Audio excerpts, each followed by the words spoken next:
ஏற்கனவே சொன்னது போல மருத்துவ குழுக்கள் இல்லை, ஆம்புலன்ஸ் மட்டும் தான் நிறுத்தி வைக்கப்பட்டிருந்தது. அதாவது 10க்கும் மேற்பட்ட ஆம்புலன்ஸ் நிறுத்தி வைக்கப்பட்டிருந்தது.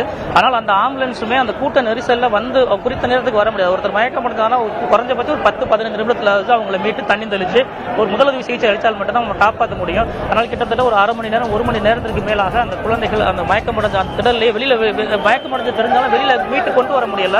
அந்த அளவு கூட்டம் சிக்கியிருந்தனால வந்து அந்த ஒரு இது போல துயர நிலை ஏற்பட்டிருக்கு.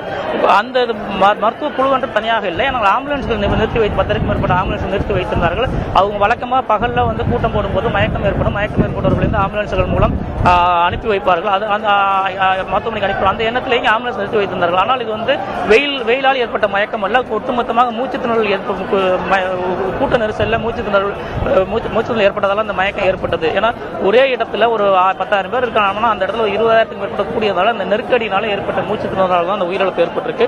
மருத்துவ குழுவே அங்கே இருந்திருந்தாலும் அந்த கூட்ட நெரிசலாக அந்த மருத்துவ கொண்டு செல்வதற்கு பெரிய சிக்கல் ஏற்பட்டிருக்கும். விஜய் பேசிக் கொண்டிருக்கும்போது கூட நீங்கள் பார்க்கலாம், வரிசையாக 3-4 ஆம்புலன்ஸ் வந்தது. ஆம்புலன்ஸுகள் வரும்போது ஃபஸ்ட்டு 3 ஆம்புலன்ஸ் வந்து அனுப்பி வச்சாங்க. ஆனால் அதன் பின்பு ஆம்புலன்ஸ் வரும்போது தாவேகா தொண்டர்களை எதிர்ப்பு தெரிவித்தாங்க. ஏதோ வேடிக்கை வேண்டுமென்றே பட்டதாக நினைச்சாங்க. ஆனால் அந்த காட்சிகள் நம்ம அப்பயே உணர முடிந்தது. ஒட்டுமொத்தமாக ஒரு அலை போல மக்கள்லாம் ஒரு நெருக்கடிக்கு உள்ளானாங்க. அதில் ஏற்பட்ட மயக்கத்திற்கு அந்த குறித்த நேரத்தில் சிகிச்சை அளிக்க முடியாமல் போனதே இந்த இவ்வளவு உயிரிழப்பிற்கு காரணம், இவ்வளவு பேர் மயங்கியதற்கு காரணம். ஒருவேளை குறித்த நேரத்தில் அந்த சிகிச்சை அளித்திருந்தால் பல உயிர்களை காப்பாற்றிருக்கலாம் என்பதே எண்ணமா இருக்கு. இருந்த போதிலும் இப்போ எஞ்சிய நபர்களை காப்பாற்ற அந்த மருத்துவ குழுவினரும் மருத்துவர்களும் செவிலியர்களும் இந்த மருத்துவமனையில் போராடி வர்றாங்க. இப்போ மாவட்ட நிர்வாகத்தை பொறுத்தவரை உடனடியாக மாவட்ட ஆட்சியர் களத்துக்கு வந்தார். அதே போல் அடுத்தடுத்த அதிகாரிகள் வந்திருக்காங்க. எஞ்சிய உயிர்களை காப்பாற்றுறதுக்கு அவங்க அடுத்த ஆலோசனை தீவிர முயற்சிகளை மேற்கொண்டு வராங்க. ஆனந்தி,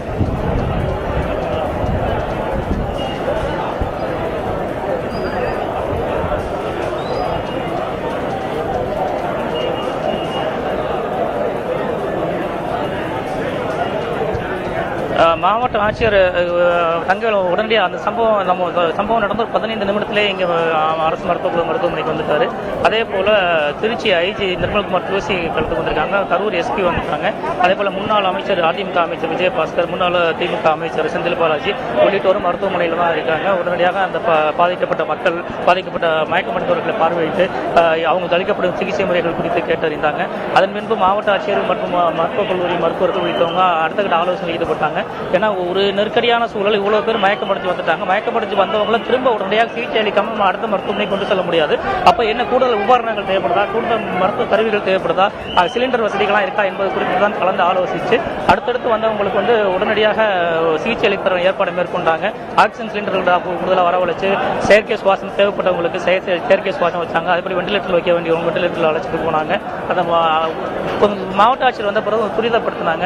அதே போல காவல்துறை ஐஜி, முன்னாள் அதாவது தற்போது சட்டமன்ற முன்னாள் அமைச்சர்கள் உள்ளிட்டோரும் வந்திருக்காங்க. தொடர்ந்து மாவட்டத்துக்கு மருத்துவ குழுவினரும் வரவழைக்கப்பட்டாங்க. அடுத்தடுத்த கட்டமாக வந்து மருத்துவத்தில் தொய்வு ஏற்படாமல் ஃபஸ்ட்டு வந்து உயிரிழந்தவர்கள் சோகத்தை ஏற்படுத்தினாலும் அடுத்தடுத்து உயிரிழப்புகள் ஏற்படாமல் இருக்கு என்னெல்லாம் செய்யலாமோ அதெல்லாம் செஞ்சாங்க. முதலுதவி சிகிச்சைகள் ஒரு உயிரை காப்பாற்றுவதற்கு செவிலியர்களும் மருத்துவ குழுவினரும் கடுமையாக ஒரு போராட்டத்தில் ஈடுபட்டாங்க என்று சொல்லலாம். முதல்ல குறைந்த அளவே மருத்துவர்கள் இருந்தாலும் அவங்க வந்து ஒவ்வொரு குழந்தை உயிரை காப்பாற்றுறதுக்கு முடிஞ்சளவு போராடி பார்த்தாங்க. அப்போ நம்ம உடனே அரசின் கவனத்தை கொண்டு சென்ற விளைவாக மாவட்ட ஆட்சியர் களத்துக்கு வந்தாங்க. மருத்துவக் கல்லூரி மருத்துவர்கள் கூடுதலாக வரவழைக்கப்பட்டாங்க. அதன் சற்று மருத்துவம் அளிப்பதில் தொய்வு ஏற்படலை, உடனடியாக தொய்வு அளிக்கப்பட்டு வருகிறது. தற்போது ஆம்புலன்ஸ் வர்ற அங்கே காவேரிக்கட்டிலிருந்து வர்ற எண்ணிக்கை குறைஞ்சிருக்கு. இப்போ இதுக்கு முன்னாடி ஒரு 10 நிமிஷம் முன்னாடி பார்த்தீங்கன்னா அடுத்தடுத்து ஆம்புலன்ஸ் வந்து கொண்டே இருந்தது. தற்போது அந்த ஆம்புலன்ஸோட வருகை குறைந்திருப்பது சற்று நிம்மதி அளிக்குது. ஏன்னா யாருக்கு எந்த பாதிப்புகளாக நிலை ஏற்பட வேண்டும் என்பது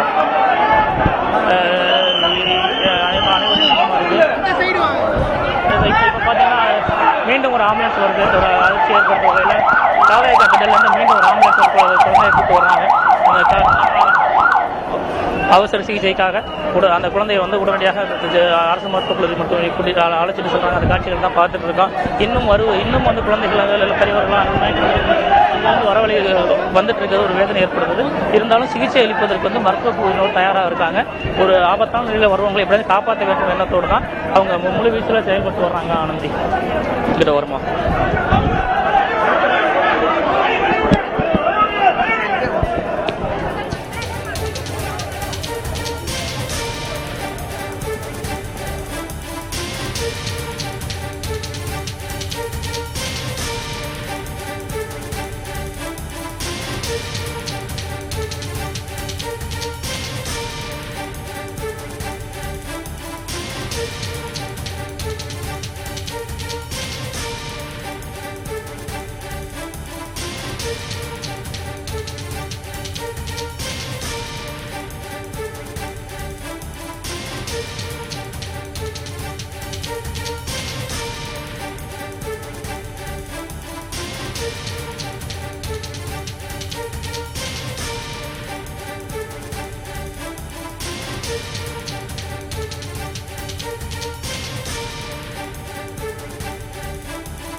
11 மணிலேருந்து கூட்டம் இருக்குது.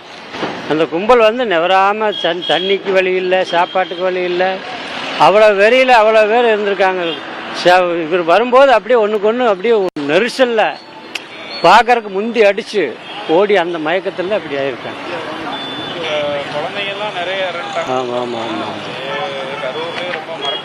ஆமாம் இப்படி இருக்குது. இப்போ டிவி பார்க்க முடியாது. தெரியும் இவ்வளோ தலைக்கிருந்து அவர் போக வரைக்கும் எதுவுமே தெரியல. ஒவ்வொரு வண்டியாக போகும்போது தெரியும். ஏதாவது மயக்கத்தில் இதெல்லாம் இடிஞ்சு விழுந்துருக்கு. டிச்சுக்குள்ளே விழுந்துட்டாங்களாட்டுக்கு நிறையா. என் பேர் தேவராஜ். டிவி பார்க்க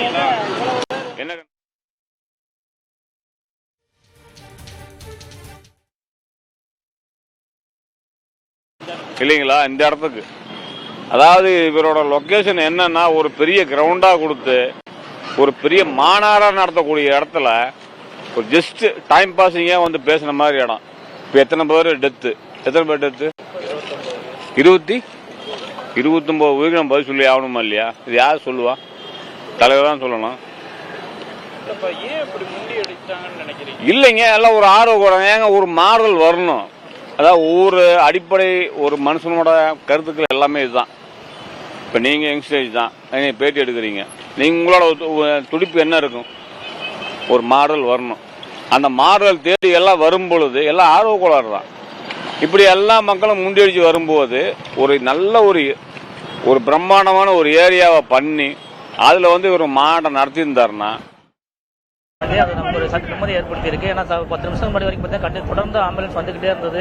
மயக்கப்படுறவர்கள் அழைச்சிட்டு வந்துட்டே இருந்தாங்க. அவங்க ஆபத்தான நிலையில் இருந்தாங்க. அது நமக்கு ஒரு கூடுதல் சங்கடத்தை ஏற்படுத்தியது. தற்போது அந்த ஆம்புலன்ஸ் வரக்கூடிய ஆம்புலன்ஸோட எண்ணிக்கை குறைஞ்சிருக்கு. ஆம்புலன்ஸ்லாம் ஒரு 10க்கு மேற்பட்ட ஆம்புலன்ஸ் இங்கே நிறுத்தி வைக்கப்பட்டிருக்கு. முழு வீச்சில் வந்து பொதுமக்கள் இந்த மருத்துவமனையை சுற்றி கூடி வர்றாங்க. ஏன்னா குழந்தைகள் வந்து காண போனது முதல்ல பெற்றோர்களுக்கு தெரியல. தனித்தனியாக ஒரே ஆம்புலன்ஸ் 4 பேர் 3 குழந்தைங்க இப்படிலாம் கூட்டிட்டு வந்தாங்க. அதே மாதிரி பெண்கள் ஆண்கள் ஏன்னா ஒரு ஆம்புலன்ஸ்ல வந்து கூட்டிட்டு வந்தாங்க. யார் என்ன விவரம் தெரியாமல் இருந்தது. இப்போ இந்த உயிரிழப்பு சம்பவங்கள் அதே போல இப்போ காணாம போனவங்க எனக்கு சில பேர் வீட்டுக்கு சொல்லாமல் கூட அந்த கூட்டத்துக்கு வந்திருப்பாங்க. இளைஞர்களாக இருக்கட்டும், பெண்களாக இருக்கட்டும். அப்படிப்பட்டவங்கலாம் இப்போ தான் கண்டறிஞ்சு அவங்கள யாருன்னு தெரிஞ்சு இப்போ வீட்டுக்கு வராதனால அவங்களை தேடி வர்றாங்க. இப்போ கரூர் மட்டும் இல்லை, கரூருக்கு அருகே உள்ள மாவட்டங்களை சேர்ந்தவர்களும் இந்த பிரச்சார கூட்டத்துக்கு வந்திருந்தாங்க. இப்போ காலாண்டு விடுமுறை என்பதால நம்ம அந்த காலையிலே பிரச்சாரத்தில் சொன்னோம். காலாண்டு விடுமுறை என்பதால அதிக அளவிலான மாணவ மாணவிகள் சிறுவர்களை பார்க்க முடிஞ்சது. இப்போ கடந்த வாரம் அதற்கு முந்தைய வாரமாக தேர்வு என்பதால அந்த பள்ளி மாணவர்களுடைய எண்ணிக்கை பெருசாலாம் இல்லை. இப்போ குழந்தைகள் மட்டும் கையில் வச்சுட்டு இருந்தாங்க. இன்னும் இன்றைய கூட்டத்தில் நாமக்கல்லையும் சரி, கரூர்லையும் சரி பள்ளி மாணவர்கள் அதாவது ஒரு 10 வயது, 15 வயது, 14, 13 வயது சிறுவன் சிறுமிகள் அதிகமாக வந்திருந்தாங்க. காலாண்டு விடுமுறை என்பதால அந்த கூட்டம் அதிகமாகவே இருந்தது என்று சொல்லலாம். அந்த சூழலில் தான் ஒரு 3-4 சிறுவர்கள் உயிரிழந்திருக்காங்க. அது ஒரு பெரும் துயரத்தை கொடுத்திருக்கு. பல முறை சொல்லியும் அறிவுறுத்தியும் வந்து சிறுவர்களை கூட்டிட்டு ஒரு உற்சாக மிகுதியில் வந்து அங்கே வந்ததன் விளைவாக இப்போ அவங்க பறிகொடுத்துட்டு இருக்காங்க. கூட்டம் வந்து கட்டுக்கடங்காத கூட்டம். நம்ம ஏற்கனவே சொன்னது போல அந்த இடத்துல ஒரு 10,000 பேர் இருக்கலாம். ஆனால் 30,000 பேர் இருந்தால் எப்படி இருக்குமோ அந்த அளவு கூட்டம் இருந்தனால இந்த விபரீத சம்பவம் ஏற்படுத்தியிருக்கு. இருந்த போதிலும் நம்ம அவற்றையெல்லாம் கடந்து நம்ம இங்கே மருத்துவமனையில் உள்ள எஞ்சிய உயிர்களை காப்பாற்ற வேண்டும், அந்த அவங்களுக்கு உடனடி சிகிச்சை அளிக்க வேண்டும் என்ற நோக்கோடு தான் மாவட்ட நிர்வாகம் சரி, அரசும் சரி முழுவீச்சில் நடவடிக்கை எடுத்து வர்றாங்க. முதல்ல 2-3 மருத்துவர் இருந்தாங்க. உடனடியாக அடுத்தடுத்து மருத்துவர் வந்தாங்க, பயிற்சி மருத்துவர் வந்தாங்க, மருத்துவ குழுவினர் வந்தாங்க, செவிலியர்கள் வந்தாங்க. தீவிர சிகிச்சை அளிச்சுட்டு வர்றாங்க. இப்போ அந்த சிகிச்சையில் இருக்கவங்களை எப்படியாச்சும் காப்பாற்றணும், அவங்களுக்கு தேவையான சிகிச்சை அளிக்கணும். மருத்துவ உபகரணங்களை வரவழைச்சு ஆக்சிஜன் கொடுத்து வெண்டிலேட்டரில் வச்சு அவங்களை காப்பாற்றிட்டு வர்றாங்க. அது குறித்து மாவட்ட ஆட்சியர் நேரடியாக களத்தில் இருந்து ஆய்வு பண்ணிட்டு வர்றாரு. அடுத்து என்ன செய்யலாம் என்பது குறித்தும் அவங்க ஆலோசனை பண்ணி முடிவு எடுத்துட்டு வர்றாங்க. அதே போல தனியார் மருத்துவமனையில் சிகிச்சை அளிக்கும் விவரங்களையும் கேட்டு வந்திருக்காங்க. அவங்க நிலைமைகள் குறித்தும் மாவட்ட நிர்வாகம் சார்பில் கேட்கப்பட்டிருக்கு. அப்போ அங்கே சிகிச்சை அளிக்க முடியாதவங்கள ஒருவேளை அவங்க சிகிச்சை அளிக்க சிக்கல் இருந்தால் இங்கே அனுப்பி வைக்க சொல்லியிருக்காங்க. இப்போ கூடுதல் அறை வந்து இங்கே சிகிச்சை அளிக்க கூடுதல் அறை ஒதுக்கியிருக்காங்க. இப்போ அவசர சிகிச்சை பிரிவுகளுக்கு ஏன்னா வெண்டிலேட்டர் சுவாச கருவிகளுக்கு கூடுதலாக தேவைப்படுறதுனால அது வரவழைச்சு அவங்க சிகிச்சை அளிக்கிறதுல மும்முரமாக ஈடுபட்டு வராங்க. அதே வேளையில் மருத்துவக் குழுவில் தொடர்ந்து பொதுமக்கள் குவிந்து வருவதால் இந்த ஒரு பரபரப்பான சூழல் ஏற்பட்டிருக்கு. ஆனந்தி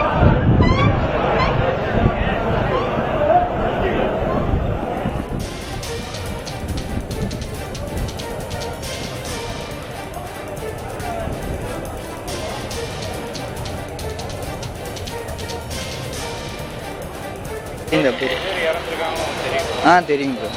நியூஸ் பார்த்துட்டு தான் ரொம்ப வருத்தம் தான் ப்ரோ. அவரை பார்த்து சந்தோஷம் கூட இப்போ எனக்கு இப்போ இல்லை. சின்ன குழந்தை தான், முஸ்லீம் குழந்தைண்ணா. தூக்கிட்டு போகிறதுக்குள்ளே முடிஞ்சுன்னு. என் பேர் மோனிஷ் ப்ரோ.